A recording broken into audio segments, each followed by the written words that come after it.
राधे राधे, जय श्री कृष्ण। आशा करती हूँ आप सब स्वस्थ होंगे, अच्छे से होंगे। तो आज हम सुनेंगे श्री कृष्ण जन्माष्टमी की कहानी। वैसे तो श्री कृष्ण जन्माष्टमी के बारे में किसी को बताने की कोई ज़रूरत ही नहीं है, क्योंकि ऐसा त्यौहार है जो हमारे दिलों से इतना ज़्यादा जुड़ा हुआ है कि बच्चा बच्चा भी इसके बारे में जानता है। और कृष्ण भगवान की लीलाएं सुन सुन करके ही शायद सारे बच्चे बड़े होते हैं।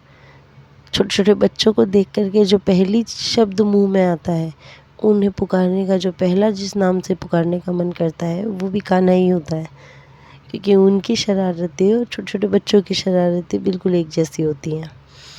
और वैसे भी हम कहते ही हैं कि छोटे छोटे बच्चे जो होते हैं वो तो ईश्वर स्वरूप होते हैं, तो वो भगवान कृष्ण का बाल स्वरूप ही है जो हमारे जीवन में खुशियाँ फैलाने के लिए आते हैं। त्रिपद कृष्ण पक्ष की अष्टमी को जन्माष्टमी का त्यौहार मनाया जाता है। इस दिन रात के 12 बजे मथुरा के राजा कंस की जेल में वसुदेव जी की पत्नी देवी देवकी के गर्भ से भगवान श्री कृष्ण का जन्म हुआ था। इस तिथि को रोहिणी नक्षत्र का विशेष महत्व है। इस दिन देश के समस्त मंदिरों में झांकियाँ सजाई जाती है, भगवान कृष्ण का श्रृंगार करके झूला सजाया जाता है। इसलिए पूरी रात के 12 बजे तक व्रत रहते हैं और उसके बाद में शंख घंटे आदि से भगवान श्री कृष्ण का स्वागत किया जाता है। चारों दिशाओं में इसकी गूंज गूंजती है कि भगवान अब आ चुके हैं। भगवान कृष्ण की आरती, प्रसाद और प्रसाद ग्रहण करके ही इस व्रत को खोला जाता है। कथा। द्वापर युग में पृथ्वी पर राक्षसों के अत्याचार बढ़ने लगे। पृथ्वी गाय का रूप धारण करके अपनी कथा सुनाने के लिए तथा अपने उद्धार के लिए ब्रह्मा जी के पास गई। ब्रह्मा जी सहित देवताओं के साथ लेकर के पृथ्वी को विष्णु भगवान के पास क्षीर सागर ले गए। उस समय भगवान विष्णु अनंत गैया शैया पर शासन कर रहे थे। स्तुति करते समय भगवान की निद्रा भंग हो गई। भगवान ब्रह्मा तथा सब देवताओं को देख करके उनके आने का कारण पूछा, तो पृथ्वी बोली कि हे भगवान, मैं पाप के बोझ से दबी जा रही हूँ, मेरा उद्धार कीजिए। यह सुनकर के विष्णु भगवान बोले कि मैं ब्रजमंडल में वासुदेव देवकी के गर्भ से जन्म लूँगा। तुम सब देवतागण ब्रज में जाकर के यादव वंश में अपना शरीर धारण करो। इतना कह करके भगवान अंतर्ध्यान हो गए। इसके पश्चात भगवान की आज्ञा पा करके ब्रजमंडल में समस्त देवता यदुकुल में यशोदा और गोप गोपियों के रूप में पैदा हुए। द्वापर युग के अंत में मथुरा में उग्रसेन राजा राज्य करते थे। उग्रसेन के पुत्र का नाम कंस था। कंस ने उग्रसेन को बलपूर्वक सिंहासन से उतार करके जेल खाने में डाल दिया और स्वयं राजा बन करके बैठ गया। कंस की बहन देवकी का विवाह यादव कुल ने वसुदेव के साथ निश्चित हो गया। जब कंस देवकी को विदा करने के लिए रथ के साथ जा रहा था तो आकाशवाणी हुई कि हे कंस, जिस देवकी को तू बड़े प्रेम से विदा कर रहा है उसका 8वां पुत्र तेरा संहार करेगा। आकाशवाणी की बात सुनकर के कंस क्रोध से भर करके देवकी को मारने को तैयार हो गया।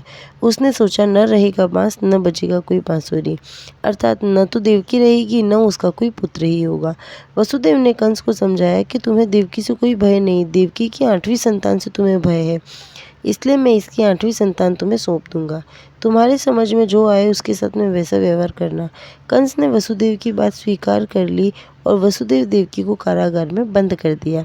तत्काल नारद जी वहां आ गए और कंस से बोले कि तुम्हें यह कैसे पता चलेगा कि 8वां गर्भ कौन सा होगा? गिनती प्रथम से प्रारंभ हुई है या अंतिम गर्भ से प्रारंभ हुई है? कंस ने नारद जी के परामर्श के अनुसार देवकी के समस्त पुत्रों को मार डालने का निश्चय कर लिया। इसी निश्चय के साथ में उन्होंने देवकी को अपने गर्भागार में रखा तथा वहीं पर उनके गर्भ से उत्पन्न होने वाली समस्त बालों को एक एक करके निर्दयतापूर्वक मार डाला। भाद्रपद कृष्ण पक्ष के अष्टमी को रोहिणी नक्षत्र में श्री कृष्ण भगवान का जन्म हुआ। उनके जन्म लेते ही जेल में अनंत प्रकाश फैल गया।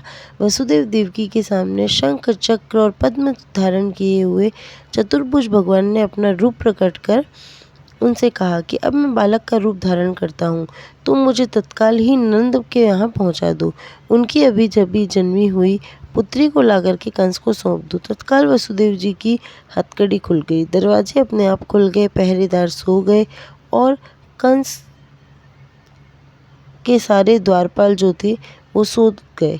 इसी समय वसुदेव जी ने कृष्ण भगवान को सूप में रख करके गोकुल की ओर चल दिए। रास्ते में श्री कृष्ण के चरणों को स्पर्श करने के लिए यमुना नदी का जल का स्तर बढ़ने लगा। भगवान ने अपना पैर जो है वो उस सूप से बाहर निकाल दिया तथा उस लटके हुए पैर को छू करके यमुना नदी अपना मार्ग देती हुई नंद बाबा को गोकुल पहुंचा दिया। बालक को यशोदा जी की बगल में सुला करके कन्या को वापस लेकर के वे कारागार में आ गए। जेल के दरवाजे पूर्ववत बंद हो गए। वसुदेव जी के हाथों में हथकड़ियाँ पड़ गई और पहरेदार जाग गए।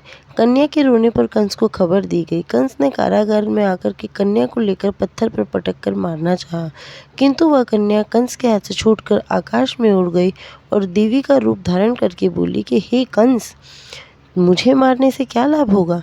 तुझे मारने वाला तो गोकुल में पहुंच चुका है। यह दृश्य देख कंस हतप्रभ और व्याकुल हो गया। कंस ने श्री कृष्ण को मारने के लिए अनेक अनेक दैत्य भेजे। श्री कृष्ण ने अपनी अलौकिक शक्ति से सारे दैत्यों को मार डाला। बड़े होने पर कंस को मार करके राजा उग्रसेन को उस राजगद्दी पर बिठाया। तभी से श्री कृष्ण की जन्मतिथि को सारे देश में बड़े हर्षोल्लास से मनाया जाता है। यह अन्याय पर न्याय की विजय का प्रतीक त्योहार भी है। ये ऐसा त्योहार है जो ये हमें याद सदैव दिलाता है कि जब जब पाप का स्तर बढ़ता चला जाएगा तब भगवान स्वयं आएंगे हमारे पापों को हरने के लिए। ये यह चीज़ भी दिखाता है कि भगवान कभी अपने भक्तों की विनती या पुकार को अनसुना नहीं करते। वीडियो अच्छी लगी हो तो चैनल को लाइक शेयर एंड सब्सक्राइब करना ना भूलें और कमेंट करके बताएं आपको और कौन से वीडियो देखने हैं। मेरे साथ कहिए राधे राधे।